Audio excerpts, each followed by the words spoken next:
Hello everyone. Welcome to Words and Wonders. Today I will be reading one of the many stories by H.P. Lovecraft, Celephais. Please like and subscribe if you like what I do here. Now, let's begin. In a dream, Caraines saw the city in the valley, and the sea-coast beyond, and the snowy peak overlooking the sea, and the gaily painted galleys that sail out of the harbor toward the distant regions where the sea meets the sky. In a dream it was also that he came by his name of Caraines, for when awake he was called by another name. Perhaps it was natural for him to dream a new name, for he was the last of his family, and alone among the indifferent millions of London, so there were not many to speak to him and remind him who he had been. His money and lands were gone, and he did not care for the ways of people about him, but preferred to dream and write of his dreams. What he wrote was laughed at by those to whom he showed it, so that after a time he kept his writings to himself and finally ceased to write. The more he withdrew from the world about him, the more wonderful became his dreams,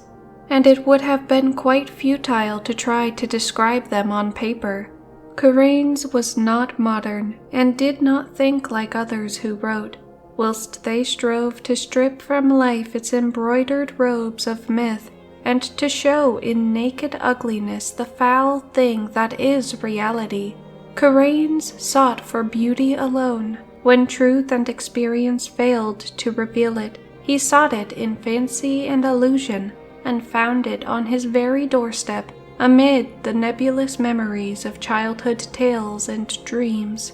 There are not many persons who know what wonders are opened to them in the stories and visions of their youth, for when as children we listen and dream, we think but half-formed thoughts, and when as men we try to remember, we are dulled and prosaic with the poison of life. But some of us awake in the night with strange phantasms of enchanted hills and gardens, of fountains that sing in the sun, of golden cliffs overhanging murmuring seas, of plains that stretch down to sleeping cities of bronze and stone, and of shadowy companies of heroes that ride caparisoned white horses along the edges of thick forests. And then we know that we have looked back through the ivory gates into that world of wonder which was ours before we were wise and unhappy. Caraines came very suddenly upon his old world of childhood.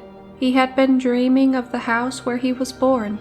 the great stone house covered with ivy, where 13 generations of his ancestors had lived, and where he had hoped to die. It was moonlight, and he had stolen out into the fragrant summer night, through the gardens, down the terraces, past the great oaks of the park, and along the long white road to the village. The village seemed very old, eaten away at the edge like the moon which had commenced to wane, and Caraines wondered whether the peaked roofs of the small houses hid sleep or death. In the streets were spears of long grass, and the window panes on either side were either broken or filmily staring. Caraines had not lingered, but had plodded on as though summoned toward some goal. He dared not disobey the summons for fear it might prove an illusion, like the urges and aspirations of waking life, which do not lead to any goal. Then he had been drawn down a lane that led off from the village street toward the Channel cliffs, and had come to the end of things, to the precipice and the abyss where all the village and all the world fell abruptly into the unechoing emptiness of infinity, and where even the sky ahead was empty and unlit by the crumbling moon and the peering stars. Faith had urged him on, over the precipice and into the gulf, where he had floated down, down, down, past dark, shapeless, undreamed dreams, faintly glowing spheres that may have been partly dreamed dreams, and laughing winged things that seemed to mock the dreamers of all the worlds. Then a rift seemed to open in the darkness before him, and he saw the city of the valley, glistening radiantly far, far below, with a background of sea and sky, and a snow-capped mountain near the shore. Caraines had awakened the very moment he beheld the city, yet he knew from his brief glance that it was none other than Celephais, in the valley of Uth-Nargai, beyond the Tenarian hills, where his spirit had dwelt all the eternity of an hour one summer afternoon very long ago, when he had slipped away from his nurse and let the warm sea breeze lull him to sleep as he watched the clouds from the cliff near the village. He had protested then, when they had found him, waked him, and carried him home, for just as he was aroused, he had been about to sail in a golden galley for those alluring regions where the sea meets the sky, and now he was equally resentful of awaking, for he had found his fabulous city after 40 weary years. But 3 nights afterward, Caraines came again to Celephais. As before, he dreamed first of the village that was asleep or dead, and of the abyss down which one must float silently. Then the rift appeared again, and he beheld the glittering minarets of the city, and saw the graceful galleys riding at anchor in the blue harbor, and watched the ginkgo trees of Mount Aran swaying in the sea breeze. But this time he was not snatched away, and like a winged being settled gradually over a grassy hillside, till finally his feet rested gently on the turf. He had indeed come back to the valley of Uth-Nargai and the splendid city of Celephais. Down the hill, amid scented grasses and brilliant flowers, walked Caraines, over the bubbling Naraxa on the small wooden bridge where he had carved his name so many years ago, and through the whispering grove to the great stone bridge by the city gate. All was of old, nor were the marble walls discolored, nor the polished bronze statues upon them tarnished, and Caraines saw that he need not tremble, lest the things he knew be vanished, for even the centuries on the ramparts were the same, and still as young as he remembered them. When he entered the city, past the bronze gates and over the onyx pavements, the merchants and camel drivers greeted him as if he had never been away, and it was the same at the turquoise temple of Noth-Horthoth, where the orchid-wreathed priests told him that there is no time in Uth-Nargai, but only perpetual youth. Then Caraines walked through the street of pillars to the seaward wall, where gathered the traders and sailors and strange men from the regions where the sea meets the sky. There he stayed long, gazing out over the bright harbor where the ripples sparkled beneath an unknown sun, and where rode lightly the galleys from far places over the water. And he gazed also upon Mount Aran, rising regally from the shore, its lower slopes green with swaying trees, and its white summit touching the sky. More than ever, Caraines wished to sail in a galley to the far places of which he had heard so many strange tales, and he sought again the captain who had agreed to carry him so long ago. He found the man Atib sitting on the same chest of spices he had sat upon before, and Atib seemed not to realize that any time had passed. Then the two rowed to a galley in the harbor, and giving orders to the oarsmen, commenced to sail out into the billowy Serenarian sea that leads to the sky. For several days they glided undulatingly over the water, till finally they came to the horizon where the sea meets the sky. Here the galley paused not at all, but floated easily in the blue of the sky among fleecy clouds tinted with rose, and far beneath the keel,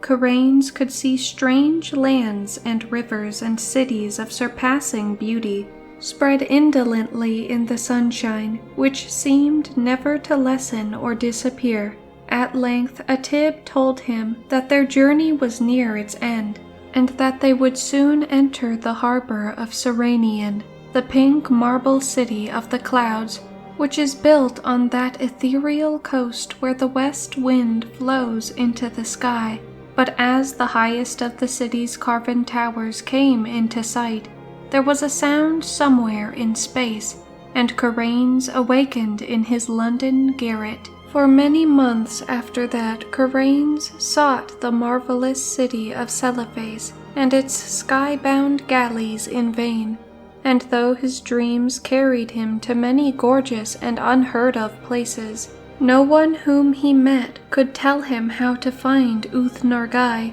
beyond the Tenarian hills. One night he went flying over dark mountains, where there were faint, lone campfires at great distances apart, and strange, shaggy herds with tinkling bells on the leaders, and in the wildest part of this hilly country, so remote that few men could ever have seen it, he found a hideously ancient wall or causeway of stone, zigzagging along the ridges and valleys,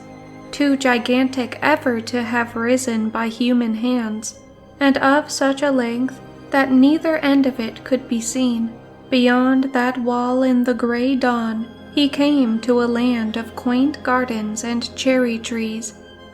and when the sun rose, he beheld such beauty of red and white flowers, green foliage and lawns, white paths, diamond brooks, blue lakelets, carven bridges, and red-roofed pagodas, that he for a moment forgot Celephais in sheer delight. But he remembered it again when he walked down a white path toward a red-roofed pagoda, and would have questioned the people of that land about it, had he not found that there were no people there, but only birds and bees and butterflies. On another night, Caraines walked up a damp stone spiral stairway endlessly, and came to a tower window overlooking a mighty plain and river, lit by the full moon. And in the silent city that spread away from the river bank, he thought he beheld some feature or arrangement which he had known before.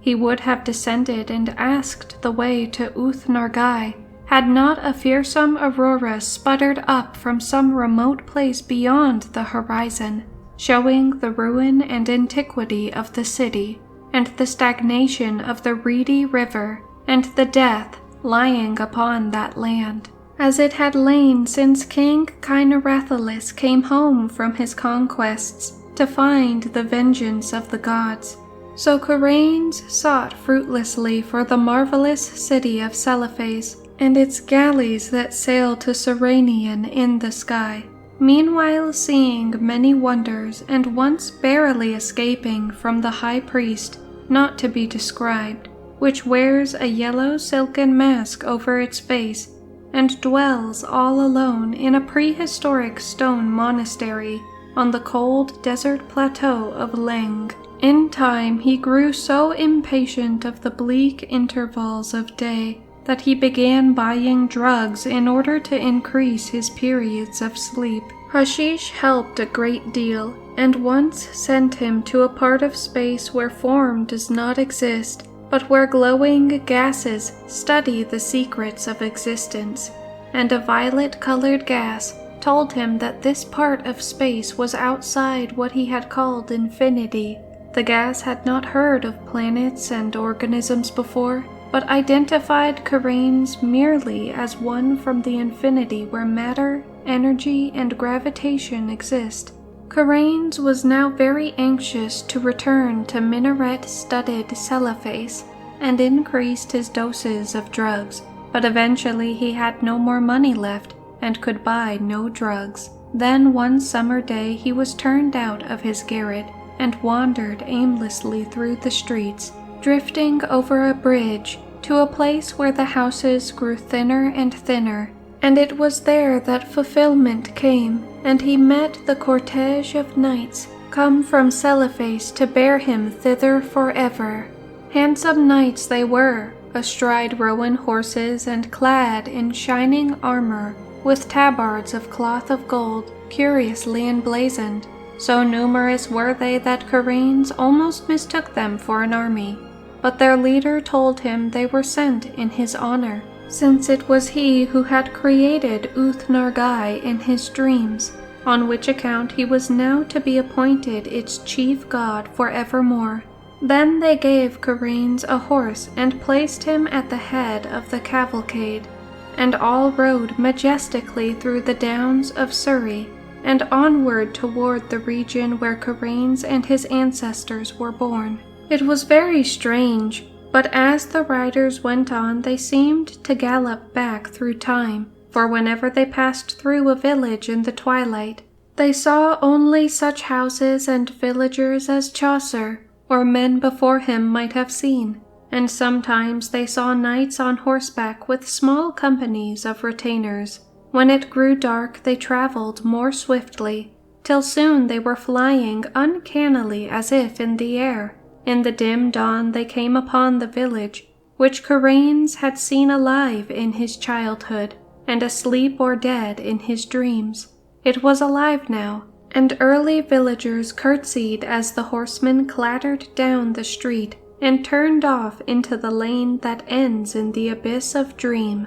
Caraines had previously entered that abyss only at night, and wondered what it would look like by day, so he watched anxiously as the column approached its brink. Just as they galloped up the rising ground to the precipice, a golden glare came somewhere out of the east, and hid all the landscape in its effulgent draperies. The abyss was now a seething chaos of roseate and cerulean splendor, and invisible voices sang exultantly as the knightly entourage plunged over the edge and floated gracefully down past glittering clouds and silvery coruscations. Endlessly down the horsemen floated, their chargers pawing the ether as if galloping over golden sands, and then the luminous vapors spread apart to reveal a greater brightness, the brightness of the city Celephais,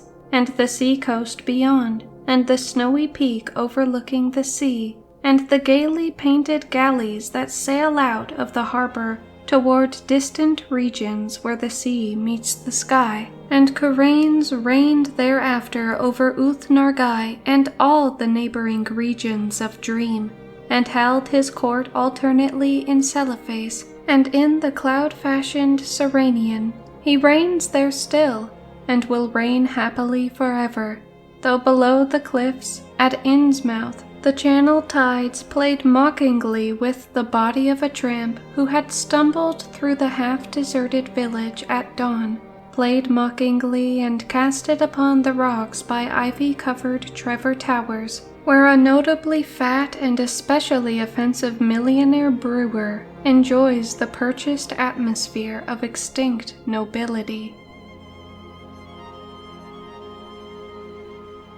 Thank you guys for watching, and if you would like to hear more stories like this, feel free to like, subscribe, and comment down below. Bye bye.